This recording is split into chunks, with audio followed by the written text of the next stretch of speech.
Welcome. This is the voiceover version of the me plowing with the 1025R with the new front blade on it. Notice how compact it sits with the blade just barely hanging off the front. Enjoy. Cold start of the 1025R. No preheating, just start fire up and let it stabilize.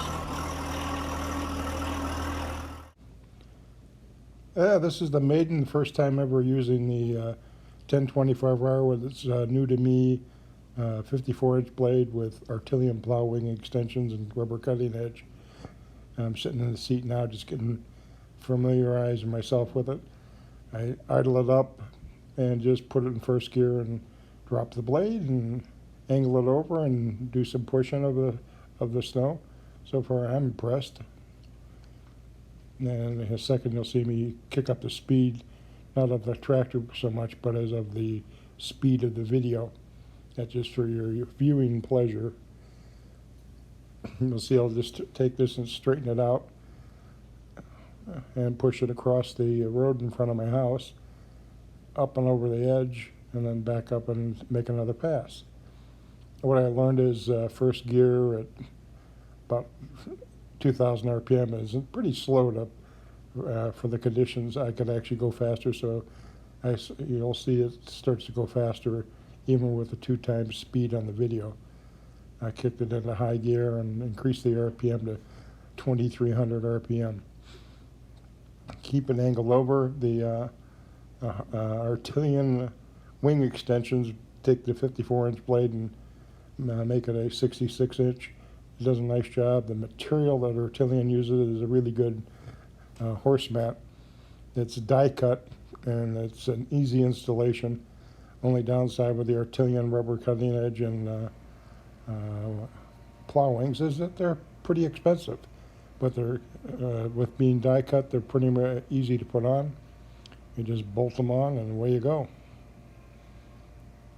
I also have enlarged skid shoes on it, set right at the level so I don't tear up anything too much. The plow wings are rubbing more than the rubber cutting edge. That'll eventually level off as with more and more use. I like the idea of not digging into the turf. This section I'm in now is on a gravel road in front of my house. It's about a 200-foot front. My neighbor's over here on the left, his driveway. He has his own tractor and his own, actually a cab. It's another diesel-powered rig, and he likes to do things his way. And we're good neighbors, but I've learned that he likes to do his way or the highway, so I don't help him, and that's okay. And he likes to do it. I think he enjoys it, just like I do. I think that this is a better setup than using the front end loader bucket. I tried that last year. It worked okay. I also have a 60-inch rear blade I bought. I tried that earlier in the first snowstorm, early November, and found that it just tore up the driveway and just pulled gravel right out of the driveway on the side of me, and found myself going, well, next spring I'll be moving all those rocks back. So I thought the Artillian rubber cutting edge would be a better way to go, and it looks pretty good. You can see it's scraping right down to the surface of the blacktop right here. Driveway is about 200 feet long, and it's blacktop down to the road. By the garage, it's concrete. Here I pushed the snow over to the side a little bit and seem to be having an easy time of it. One thing I've noticed is that making turns with the blade angle, that tends to make the front wheels float. It's in 4-wheel drive. What I learned then to do is get the thing turned around in it pointed straight and then drop the blade. I float it. There's no way you can really dial this thing in to deal with the varied conditions of the road. It's pushing it out pretty good. Mighty powerful. It's 4-wheel drive. I'm running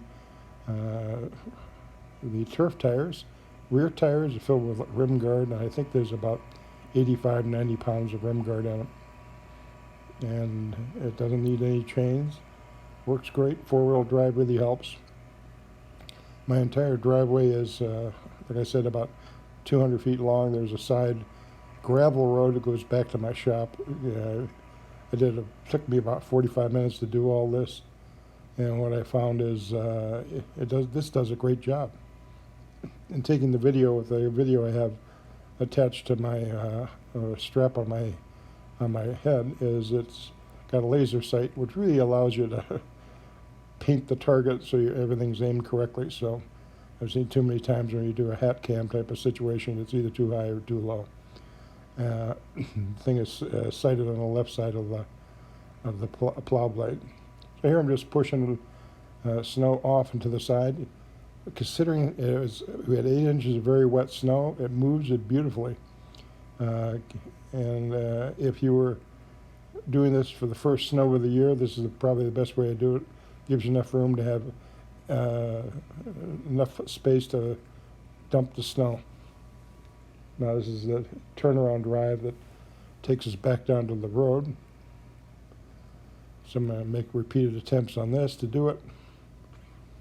It was worth all the time I spent on it. I enjoyed it. You know, we push it across the other side of the road. There's a lip there, and pop it up and over, and let it go.